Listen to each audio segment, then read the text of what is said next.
People don't understand what you do in a few seconds. They're not sticking around. How you communicate. Most people don't realize their messaging isn't working. Their content isn't getting views. Their posts aren't getting clicks. Their hooks are underwhelming. That's me. I have all those problems. When I started out, I thought my messaging was rock solid. I proudly tell people I help business owners, streamline their messaging for maximum impact. Sounds fancy, right? Except no one understood what I meant. I get polite nods and that awkward pause where they're trying to figure out how to escape the conversation. And it was humbling to say the least, but it taught me something important. If people don't understand what you do in a few seconds, they're not sticking around. And that's exactly what we're diving into today. Messaging is one of those buzzwords that sounds important, but most people don't really know what it means. Let me break it down for you so that you understand what I'm talking about. Messaging is simply how you communicate.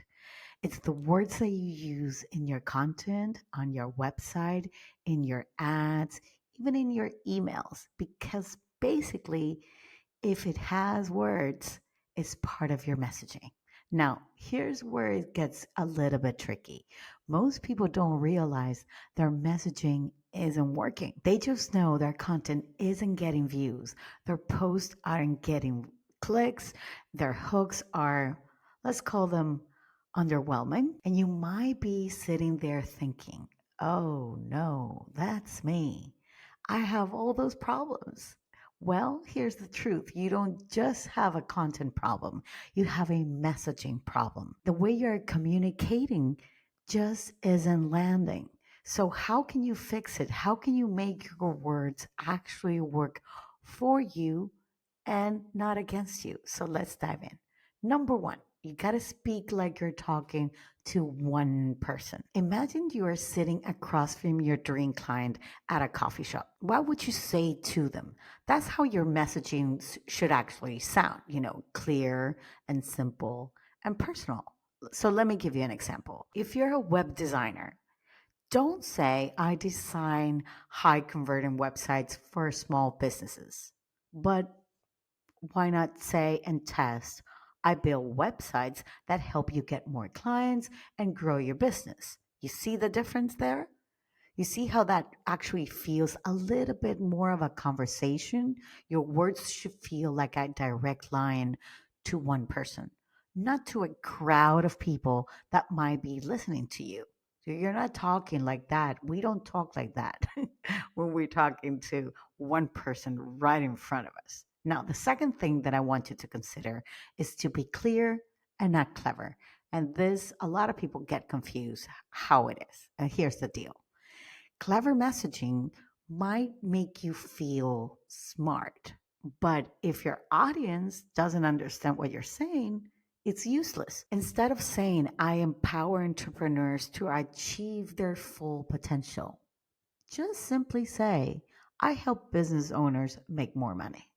Because that is really simple. That is the end result, right? Your audience doesn't want to decode your message. They want to feel like you're speaking their language. So ditch that fancy jargon of words and keep it as simple as you can.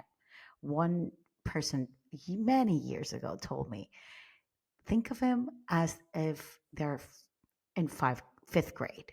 So if you can actually do that when you are creating your content and your emails and your socials and everything, think of them as they don't actually know anything about you, but you're actually speaking to them. Now, the third thing is to know their biggest problem. The magic happens when you speak directly to what's keeping your audience up at night. And I know you've heard me say this before, but if you are, for example, a fitness coach, I help busy moms lose weight without giving up chocolate. That's interesting. If you're a copywriter, you could think of something like I write emails that turn subscribers into paying clients. If you're a virtual assistant, you can say something like, I take care of the admin work you hate so you can focus on growing your business. You see all the difference in all the different ones that I've just said. When you hit on the problem they're already thinking about, they'll know you are the person to help them solve it. And here's what I want you to do this week. I want you to look at your website, Instagram bio, any bio that you may have, or even your latest email. Are your words clear? Do they feel like a conversation? Do they address your client's biggest and most deepest problems and biggest problems? If not, it is time for a messaging refresh. It is time for you to actually hone in and be as simple and not as vague. How you actually describe the words and how you express them and how you explain is what would also make them feel connected to what you are saying to them. And if you are stuck, send me a DM on Instagram at Veronica de Polo. Messaging is my jam, and I would love to help you fine tune yours if you allow me. So, all right, this is all for today. And remember, your words are how you connect with your clients and with your potential clients. And actually, it's more importantly, with your potential clients because they don't actually know you. Your clients already do. So make them clear, make them personal, watch what happens, and I'll see you same time, same place next week. Bye bye.